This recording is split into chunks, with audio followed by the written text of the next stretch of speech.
And finally, Mandela understood the ties that bind the human spirit. There's a word in South Africa, Ubuntu.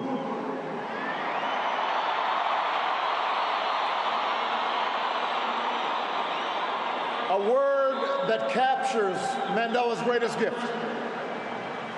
His recognition that we are all bound together in ways that are invisible to the eye. That there's a oneness to humanity. That we achieve ourselves by sharing ourselves with others and caring for those around us. We can never know how much of this sense was innate in him or how much was shaped in a dark and solitary cell. But we remember the gestures, large and small, introducing his jailers as honored guests at his inauguration, taking a pitch in a Springbok uniform, turning his family's heartbreak into a call to confront HIV/AIDS, that revealed the depths of his empathy and his understanding. He not only embodied Ubuntu, he taught millions to find that truth within themselves. It took a man like Madiba to free not just the prisoner, but the jailer as well. To show that you must trust others so that they may trust you. To teach that reconciliation is not a matter of ignoring a cruel past, but a means of confronting it with inclusion and generosity and truth. He changed laws, but he also changed hearts. For the people of South Africa, for those he inspired around the globe, Madiba's passing is rightly a time of mourning and a time to celebrate a heroic life. But I believe it should also prompt in each of us a time for self-reflection. With honesty, regardless of our station or our circumstance, we must ask, how well have I applied his lessons in my own life?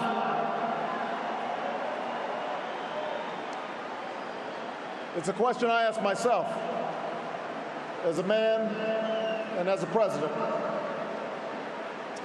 We know that, like South Africa, the United States had to overcome centuries of racial subjugation. As was true here, it took sacrifice, the sacrifices of countless people, known and unknown, to see the dawn of a new day. Michelle and I are beneficiaries of that struggle.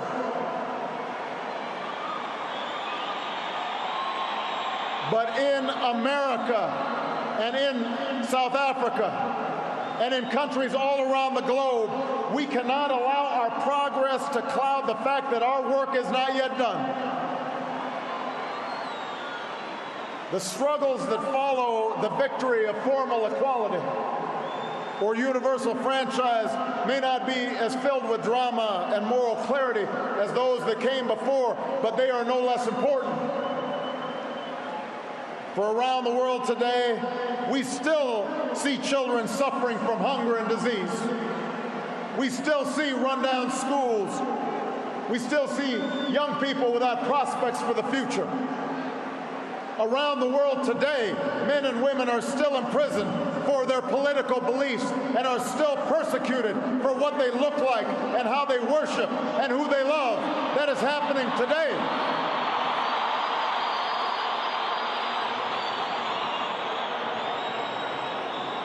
And so we too must act on behalf of justice.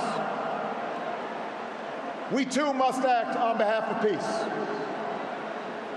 There are too many people who happily embrace Madiba's legacy of racial reconciliation, but passionately resist even modest reforms that would challenge chronic poverty and growing inequality. There are too many leaders who claim solidarity with Madiba's struggle for freedom, but do not tolerate dissent from their own people.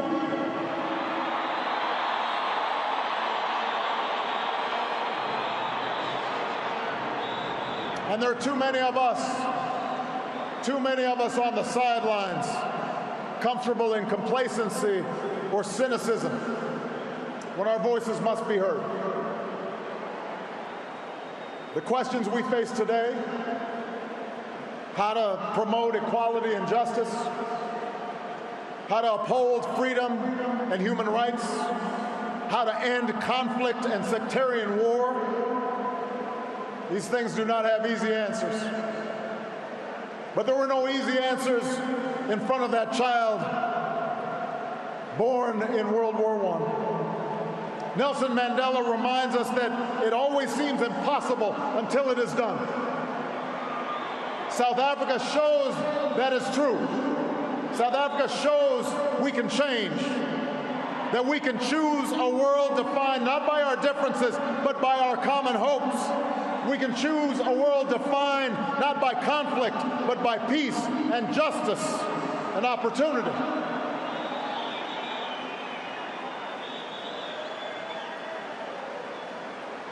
We will never see the likes of Nelson Mandela again. But let me say to the young people of Africa and the young people around the world, you too can make his life work your own.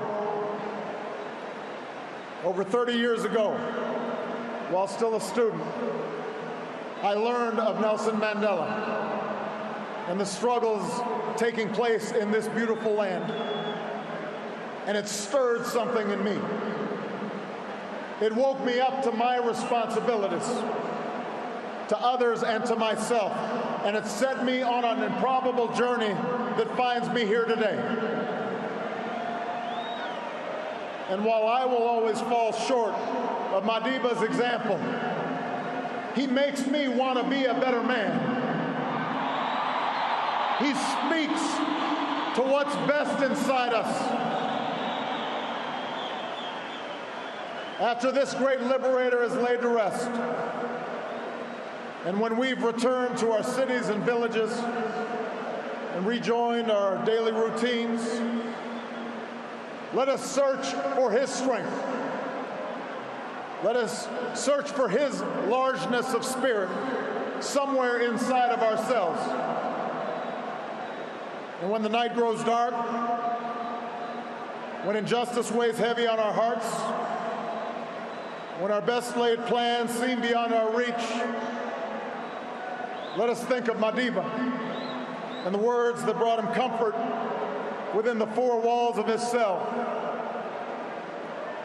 It matters not how straight the gate, how charged the punishment, the scroll. I am the master of my fate. I am the captain of my soul. What a magnificent soul it was. We will miss him deeply. May God bless the memory of Nelson Mandela. May God bless the people of South Africa. An emotional President Obama there, closing a rousing eulogy to his personal hero, Nelson Mandela, closing with those words of William Ernest Henley: I am the master of my fate, I am the captain of my soul, the poem Invictus, which inspired Nelson Mandela for so many years. In the 10 or 15 minutes President Obama just spoke, he recounted the life of Nelson Mandela, and Robin Roberts, who joins me now, the lessons he taught us all. The lessons he taught us.